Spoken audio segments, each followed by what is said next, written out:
So guys finally Vivo T5 Pro যেটা আজকেই global মার্কেটে লঞ্চ করেছে, এটা ভিভো টি সিরিজের previous ফোনগুলোর successor.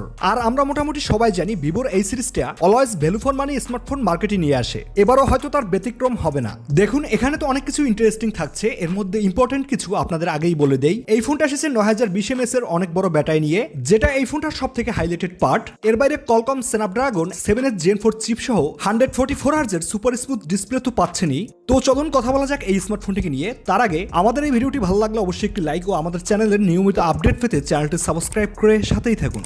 Quick unboxing, white কালারের box, first of all phone, এরপর একটা soft transparent back cover, documentation, charger 90 ওয়াটের with type A to type C charging cable, আর সবশেষ একটা সিম ইজেক্টর পিন। তো সবকিছুই থাকছে, আলাদাভাবে কিছুই কিনতে হচ্ছে না এই ফোনটার জন্য। এবার যদি আমরা ভিভো T5 Pro স্মার্টফোনটার দিকে আসি, একদম কুল একটা ডিজাইন। ভিভো T4 Pro ফোনটার থেকে অনেক বেশি চেঞ্জেস থাকছে না। এর body frame plastic polycarbonate build, back সাইডে লাইট পড়লে বিভিন্ন অ্যাঙ্গেল থেকে রিফ্লেকশন দেয়, একদম ফ্ল্যাট একটা ডিজাইন।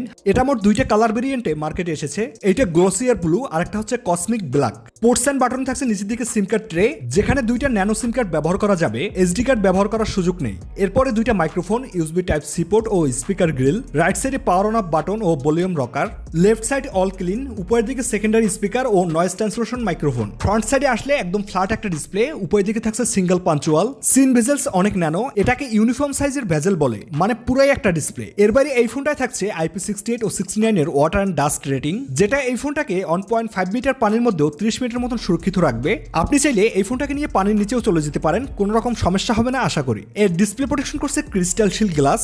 এছাড়া এটা 6.83 ইঞ্চি 1.5K অ্যামোলেড প্যানেল।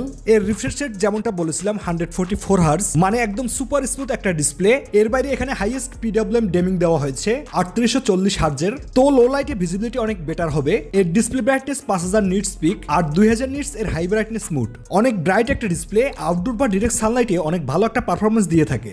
এছাড়া ইউটিউব সহ নেটফ্লিক্সে HDR কন্টেন্ট ইজিলি প্লে করা যায়। অনেক কালারফুল একটা ডিসপ্লে, এটাকে আপনি মাল্টিটাস্কিং, গেমিং ও কন্টেন্ট ওয়াচিং এর জন্য একদম পারফেক্ট একটা ডিসপ্লে বলতে পারেন। পারফরমেন্স সেকশনে এই ফোনটা থাকছে কলকম স্ন্যাপড্রাগন 7 Gen 4, যেটা এর previous device Vivo T4 Pro এর সাথে কম্পেয়ার করলে ওইটা ছিল Qualcomm Snapdragon 7 Gen 4। That's a big jump, এটা সত্যিই ভালো দিক। এই ফোনটা মোট 3টা র্যাম ভেরিয়েন্টে লঞ্চ করে, 8GB 128GB, 8GB 256GB আর top variant 12GB 256GB storage. এর RAM type LPDDR4X, storage type UFS 3.1। এই চিপটির অন্তত বেঞ্চমার্ক স্কোর ছিল প্রায় 1.2 মিলিয়নের কাছাকাছি। পাবজি সহ যে কোনো গেমসই 120 FPS এ প্লে করা যায়। ইভেন এর CPU স্কোর 83% স্টেবিলিটি এবং জিপিইউতে 99.4%, একদম স্টেবল। থার্মালসের দিক থেকে কোনো প্রবলেম নেই, গরম তেমন হয় না। এখানে থাকছে 7000 মিলি স্কোয়ারের ভেপার কুলিং চেম্বার, যেটা এই ফোনটাকে ঠান্ডা রাখে। অ্যাকচুয়ালি এই ফোনটা তো গেমিংকে টার্গেট করে মার্কেটে আসেনি, তারপরও সকল গেমসগুলোই আরামসে রান করা যায়। এর ওয়াইএসে থাকছে origin OS 6, out of the box থাকবে Android 16 with 3 years Android updates এবং 5 years security updates. Extra application তেমন একটা নেই, তবে অনেক AI ফিচার্স দেওয়া হয়েছে, এই যেমন AI transcription, AI translation, circle to search, Gemini integration সহ আরো অনেক। আই থিঙ্ক ভিভোর যে AI ফিচার্স অন্য সকল ব্র্যান্ডের থেকে বা কম্পারিজনে টপ 3 বা 2 এর মধ্যে থাকবে। অ্যান্ড দ্য সেম টাইম এই ফোনটার ক্যামেরা সেকশনে ব্যাক সাইডে আপনারা দুইটা সেন্সর দেখতে পাবেন। প্রাইমারি 50 মেগাপিক্সেলের যেটা সোনি IMX 882, এরপরে 2 মেগাপিক্সেলের ডেপথ, আর সেলফিতে থাকছে 32 মেগাপিক্সেলের একটা সেন্সর। এটা আমি এর প্রিভিয়াস ডিভাইসের থেকে ডাউনগ্রেডই বলবো, বিকজ ভিভো T4 Proতে 50 মেগাপিক্সেলের টেলিফটো দেওয়া হয়েছিল, এইটাই না। তবে এর পিকচার কোয়ালিটি যে একেবারেই খারাপ তেমনটা কিন্তু না, specifically selfie is much better. Back side থেকে পিকচার কোয়ালিটির কথা বললে সোশ্যাল মিডিয়ায় রেডি টাইপ ছবি দিচ্ছিল, HDR-টা খুব সুন্দরভাবে ম্যানেজ করছে। পোর্ট্রেটে edge detection, skin tone natural, low light কন্ডিশনে অবস্থা একটু টাইট হয়ে যায়। তবে আপনি পিকচারগুলো দেখলে পছন্দ হবে আশা করি। ভিডিও রেকর্ড করা যাবে দুই সাইড থেকেই 4K 30 FPS এ। ক্যামেরা ফিচার্সের কথা বললে snapshot mode, night mode, portraits, videography, panorama, slow motion, time স্ল্যাপ সহ আরো অনেক ক্যামেরা ফিচার্স পেয়ে যাচ্ছেন। এন্ড ফাইনালি ব্যাটারি, এই ফোনটার মোস্ট হাইলাইটেড পয়েন্ট। এখানে পাচ্ছেন আপনারা 9020 mAh এর অনেক বড় ব্যাটারি, যেটা দিয়ে একজন নর্মাল ইউজার 2 দিনের মতন অনায়াসী ব্যাটারি ব্যাকআপ পেয়ে যাবে। আর বক্সে থাকা এই 90 ওয়াটের চার্জারটা দিয়ে 30 মিনিটের মধ্যেই এই ফোনটাকে 0 to 50% চার্জ করা যায়।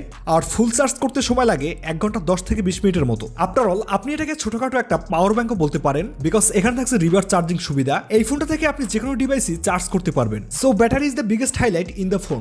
সবশেষ যদি আমরা এই ফোনটার প্রাইসিং এর দিকে আসি, এর যে বেস ভ্যারিয়েন্টটি রয়েছে 8GB 128GB স্টোরেজ, সেটা 27,999 রুপিতে লঞ্চ করে বাংলাদেশি টাকায় অ্যারাউন্ড 37 থেকে 38,000 টাকার মতন হয়। এখন দেখুন 37 থেকে 38,000 টাকা বাজেটে বর্তমান বাজারে ভিভোর এই ফোনটা আমার মনে হয় না খারাপ কিছু অফার করছে। ফোনটা দেখতে সুন্দর, অনেক বড় ব্যাটারি, হাইলি গেমিং পারফরমেন্স, সব দিক থেকেই এগিয়ে এই প্রাইস সেগমেন্টে। আর যদি এইসব আপনার ম্যাটার করে তো ডেফিনেটলি এই ফোনটা আপনার নেওয়া উচিত।